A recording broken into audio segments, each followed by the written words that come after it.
नमस्कार, जय हिंद दोस्तों। अभिनव इंक के यूट्यूब चैनल पर आप सभी लोगों का हार्दिक स्वागत है। चलिए दोस्तों, फटाफट से देख लेते हैं एसएससी CHSL 27 मई 2022 फर्स्ट शिफ्ट में पूछे गए सभी 100% रियल क्वेश्चनों के एग्जैक्ट आंसर को। दोस्तों, ऐसे ही सभी शिफ्टों की शानदार एनालिसिस और 100% रियल क्वेश्चनों के लिए हमारे चैनल को अवश्य ही सब्सक्राइब करें। चलिए फिर क्वेश्चंस की तरफ चलते हैं। तो यहाँ पर पहला क्वेश्चन आया था कि किस देश का संविधान अलिखित है। तो बिल्कुल सही उत्तर हो जाएगा, ब्रिटेन का संविधान अलिखित है। नेक्स्ट क्वेश्चन था कि नासिक किस नदी के किनारे स्थित है। तो गोदावरी नदी के किनारे स्थित है, ध्यान रखिएगा। वैसे मैं विदेश के बहुत सारे शहर आपको पढ़ा चुका हूँ कि अगर पूछते हैं कि रोम शहर किस नदी के तट पर स्थित है तो टाइबर नदी के तट पर। अगर आ जाए कि वाशिंगटन DC किस नदी के तट पर स्थित है तो पोटोमेक नदी के तट पर। अगर आ जाए कि न्यूयॉर्क किस नदी के तट पर है तो हडसन नदी के तट पर। तो ये सब मैं आपको पढ़ा चुका हूँ, आप लोग इसे थोड़ा बहुत ध्यान रखिएगा। अगला क्वेश्चन पेपर में आया था कि पुलकेशिन द्वितीय किसके द्वारा पराजित हुआ था। तो पुलकेशिन द्वितीय नरसिम्हा वर्मन के द्वारा पराजित हुआ था। अगला क्वेश्चन था कि रेफ्रिजरेटर में किस गैस का प्रयोग किया जाता है। तो फ्रियॉन गैस का प्रयोग किया जाता है, जो ओजोन परत को बहुत ही ज़्यादा क्षति पहुंचाती हैं। अगला क्वेश्चन था कि 1919 में जलियांवाला बाग हत्याकांड के विरोध में किसने नाइटहुड की उपाधि लौटा दी थी। तो रविंद्रनाथ टैगोर ने।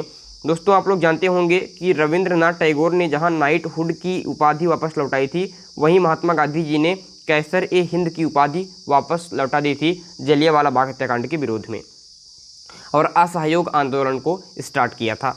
अगला क्वेश्चन है कि प्रथम विश्व युद्ध की अवधि में स्वशासन आंदोलन किनके द्वारा आरंभ किया गया था। तो श्रीमती एनी बेसेंट और तिलक के द्वारा प्रथम विश्व युद्ध की अवधि में स्वशासन आंदोलन आपके आरंभ किया गया था। प्रथम विश्व युद्ध की अवधि क्या है। तो 1914 से लेकर 1918 ईस्वी तक का ये जो समय है, ये प्रथम विश्व युद्ध का समय है, ध्यान रखिएगा। अगला क्वेश्चन आया है कि चाबी वाली घड़ी के कमानी में कौन सी ऊर्जा संचित रहती है। तो स्थितिज ऊर्जा यहाँ पर राइट आंसर हो जाएगा, सिंपल क्वेश्चन है। अगला क्वेश्चन था कि महात्मा गांधी जी ने भारत में पहला सत्याग्रह आरंभ किया था कहाँ से।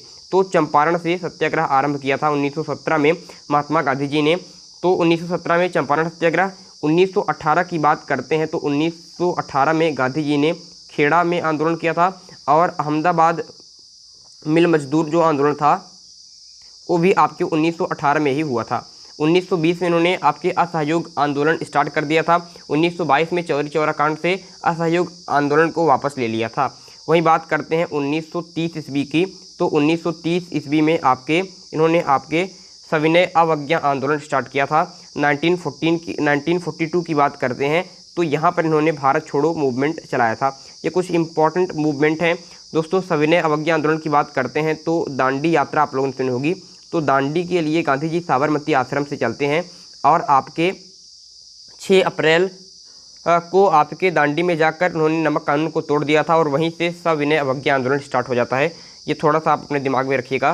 क्वेश्चन आया था कि इंडिया हाउस की स्थापना किसने की थी। तो एक क्वेश्चन कई बार पेपर में आता है कि इंडिया हाउस कहाँ पर है। तो लोग इंडिया देखकर भारत के किसी राज्य को सही टिक कर देते हैं, लेकिन ध्यान रखिए कि इंडिया हाउस की बात करते हैं, ये लंदन में है। सन 1905 ईस्वी में श्यामजी कृष्ण वर्मा ने लंदन मतलब इंडिया हाउस की स्थापना की थी। लंदन में इंडिया हाउस की स्थापना की थी श्यामजी कृष्ण वर्मा ने।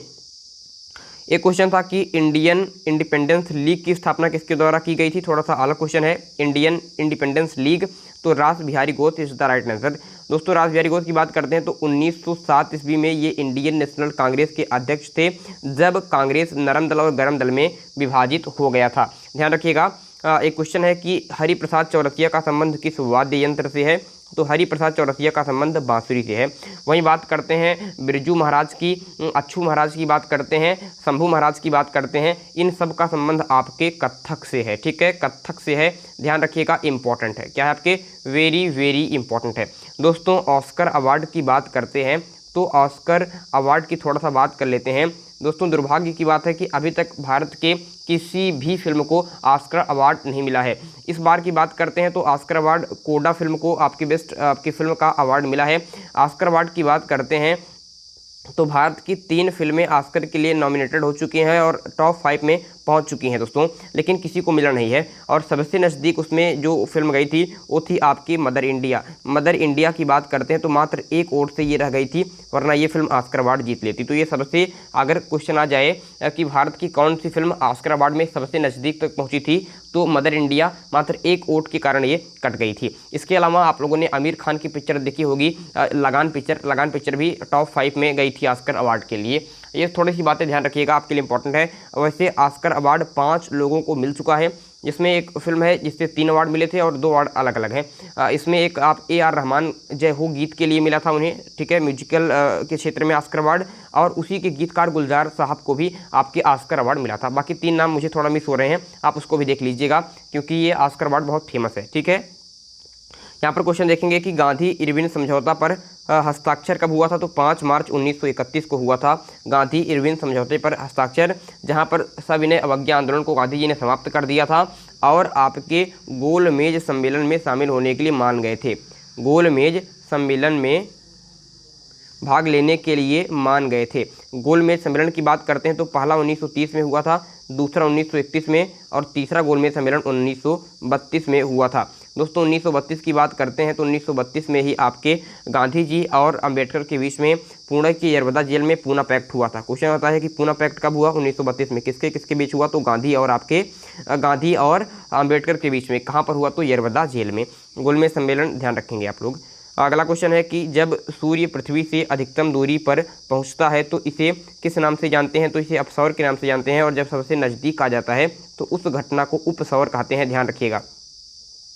अगला क्वेश्चन है कि भारतीय संविधान के लिए प्रारूप सभा के अध्यक्ष कौन थे, तो प्रारूप समिति के अध्यक्ष हजारों बार आपको पढ़ाया जा चुका है कि 29 अगस्त 1947 को प्रारूप समिति की स्थापना हुई थी, जहां पर आपके 7 सदस्य थे जो आपके 1+6 थे, यानी 1 थे आपके डॉक्टर BR अम्बेडकर जो इसके अध्यक्ष थे, बाकी 6 मेंबर थे। तो आप इनका नाम भी ध्यान रखिए, जो 6 मेंबर अलग हैं उनका नाम भी आपको याद होना चाहिए। एक क्वेश्चन था कि भारत एवं पाकिस्तान के बीच ताशकंद समझौते पर हस्ताक्षर कब हुआ, तो 10 जनवरी 1966 को। दोस्तों 10 जनवरी 1966 को ताशकंद समझौते पर हस्ताक्षर हुआ था, और 1966 में ही आपके लाल बहादुर शास्त्री जी की मृत्यु हो गई थी, और 1966 में ही लाल बहादुर शास्त्री जी को भारत रत्न से सम्मानित किया गया था, भारत रत्न से। और सबसे इम्पोर्टेंट बात कि आपके वह प्रथम व्यक्ति कौन थे जिन्हें मरणोपरांत भारत रत्न से सम्मानित किया गया था, तो वो आपके लाल बहादुर शास्त्री साहब ही थे, ठीक है। लाल बहादुर शास्त्री साहब ही थे जिन्हें मरणोपरांत भारत रत्न दिया गया था, ये प्रथम ऐसे थे 1966 में, ध्यान रखिएगा। क्वेश्चन है कि दीन ए इलाही धर्म की स्थापना अकबर द्वारा कब की गई, तो 1582 ईस्वी में दीन ए इलाही धर्म की स्थापना की गई, और 1583 ईस्वी में अकबर ने ही इलाही संवत चलाया था, ध्यान रखिएगा। अकबर ने ही फतेहपुर सीकरी नगर की स्थापना की थी और बुलंद दरवाज़ा बनवाया था। अगला क्वेश्चन है कि प्रथम इलेक्ट्रॉनिक कंप्यूटर का आविष्कार 1946 में किया गया था, किसके द्वारा, तो जेपी एकर्ट ने प्रथम इलेक्ट्रॉनिक कंप्यूटर की आविष्कार किया था, जेपी एकर्ट ने, नाम ध्यान रखिएगा। वही माउस की खोज किसने की थी, तो डगलिस ने की थी, ध्यान रखिएगा उनका नाम भी। यहाँ पर क्वेश्चन है कि कंप्यूटर अपने परिणामों को भविष्य हेतु कहाँ सुरक्षित रखता है, तो मेमोरी में सुरक्षित रखता है। एक क्वेश्चन था कि कंप्यूटर का ब्रेन किसे कहते हैं, सिंपल क्वेश्चन है, सेंट्रल प्रोसेसिंग यूनिट यानी CPU को कंप्यूटर का दिमाग यानी कंप्यूटर का ब्रेन कहते हैं। एक क्वेश्चन था कि जापान की संसद को किस नाम से जानते हैं, तो जापान की संसद को डाइट नाम से जानते हैं। दोस्तों बात करते हैं ड्यूक आपके की, तो ड्यूक आपके रूस की संसद को जानते हैं। वहीं बात करते हैं आपके राष्ट्रीय पंचायत, तो नेपाल की संसद को हम लोग राष्ट्रीय पंचायत के नाम से जानते हैं। वहीं अगर आ जाए कि नेशनल असेंबली के नाम से किसे जानते हैं, तो पाकिस्तान की जो संसद है उसे नेशनल असेंबली के नाम से जानते हैं। बात करते हैं मिस्र देश की, तो इसकी संसद को पीपुल्स असेंबली के नाम से जानते हैं। ये कुछ इंपॉर्टेंट है। ड्यूक की बात करते हैं रूस, राष्ट्रीय पंचायत आपके नेपाल, नेशनल असेंबली आपकी पाकिस्तान की संसद का नाम है, और फ्रांस की संसद का भी नाम नेशनल असेंबली है। वहीं मिस्र की संसद का नाम है आपकी पीपुल्स असेंबली, ठीक है। ये थोड़ा नाम ध्यान रखिए आप लोग। यहाँ पर क्वेश्चन है कि शतरंज किस देश का राष्ट्रीय खेल है, तो रूस का राष्ट्रीय खेल शतरंज हो जाता है। फ्रांस और ब्राज़ील का राष्ट्रीय खेल क्या है, तो फुटबॉल है। दोस्तों ये नाम ध्यान रखिएगा। आपके अमेरिका की बात करते हैं तो बेसबॉल राष्ट्रीय खेल है, अपने यहाँ का हॉकी है, पाकिस्तान का भी हॉकी है, ठीक है। और शतरंज आपके रूस का राष्ट्रीय खेल है। चीन का राष्ट्रीय खेल टेबल टेनिस है, ठीक है। एक्सिस बैंक की स्थापना कब हुई, 2007 में। एक्सिस बैंक की स्थापना कब हुई दोस्तों, आपके 2007 में। नाम बहुत इंपॉर्टेंट है, ध्यान रखिएगा। यहाँ पर राष्ट्रीय खेल की बात आ रही है, तो यहाँ पर दोस्तों सबसे इम्पोर्टेंट है कि कनाडा का आपके कनाडा और स्पेन, तो ध्यान रखिए कि कनाडा का राष्ट्रीय खेल है आपके आइस हॉकी। ठीक है, ये पेपर में आ चुका क्वेश्चन है। आइस हॉकी कनाडा का राष्ट्रीय खेल है। और स्पेन की बात करते हैं तो आपके आपके यहाँ पर है कि सांड युद्ध, ठीक है, बुल फाइट, सांड युद्ध बुल फाइट की बात करते हैं, ये स्पेन का राष्ट्रीय खेल है। कनाडा की राजधानी ओटावा और स्पेन की राजधानी आपके मैड्रिड है, ये भी ध्यान रखिएगा। क्वेश्चन है कि सीने बार किस तत्व का अयस्क है, तो सीने बार आपकी पारा यानी मरकरी का अयस्क है। मरकरी का अयस्क हो जाता है आपके सीने बार, ये इंपॉर्टेंट क्वेश्चन है, वेरी वेरी इंपॉर्टेंट क्वेश्चन है। मैग्नेटाइड और हेमेटाइड आपके किसका अयस्क है, तो ये आपके लोहे का अयस्क है। बॉक्साइड की बात करते हैं तो एल्युमिनियम का अयस्क है। ये सारे क्वेश्चन पेपर में आते हैं। सीने बार की बात करते हैं तो पारा मरकरी का अयस्क है। क्वेश्चन है कि विश्व प्रसिद्ध मोनालिसा की पेंटिंग किसने बनाई थी, तो लियोनार्डो दा विंची ने बनाई थी प्रसिद्ध आपके मोनालिसा की पेंटिंग। और एक इंपॉर्टेंट है कि गुएर्निका की आपकी बात करते हैं, एक सेकंड मैं सही से लिख देता हूँ, बात करता हूँ गुएर्निका की, तो गुएर्निका की बात करते हैं, ये भी पेंटिंग बहुत इंपॉर्टेंट है।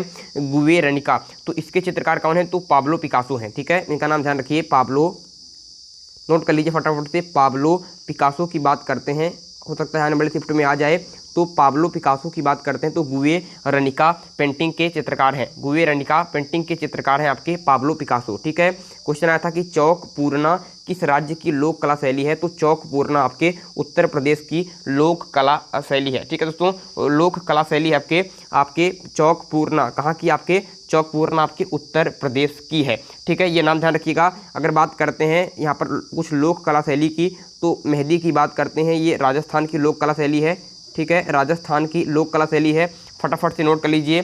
ठीक है दोस्तों, फटाफट से नोट कर लीजिए। अगर आ जाए साथिया, तो साथिया लोक कला शैली कहाँ की है, तो गुजरात की है दोस्तों। कहाँ की, आपके गुजरात की लोक कला शैली आपके साथिया है।